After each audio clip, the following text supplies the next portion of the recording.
மானாவாரியில விளையிற ஒரு கீரைங்க தொய்யக்கீரை. இது தோட்டத்துல ஒரு களச்செடி மாதிரி தாங்க வளரும். ஆனா, இப்ப எல்லாமே இந்த கீரைய வந்து விதைகள் போட்டு கூட பாத்தியா ரெடி பண்ணி கிராமத்துல கூட விற்பனைக்கு வருதுங்க.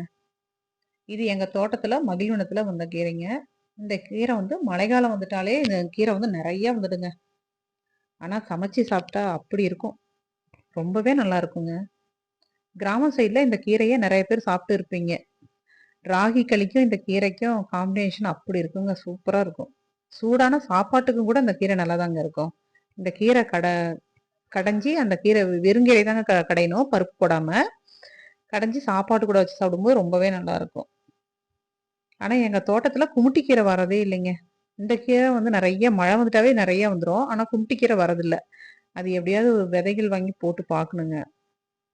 இந்த தொய்யக்கீரையில வந்து நெறைய சத்துக்கள் இருக்குதுங்க. விட்டமின்ஸ், மினரல்ஸ் அப்படின்னு நெறைய சொல்லிட்டே போலாம். நெறைய இருக்கு. இந்த கீரை கிடைச்சா ஒரு முறை நீங்களும் வாங்கி சாப்பிட்டு பாருங்கங்க. அப்புறம் சொல்வீங்க.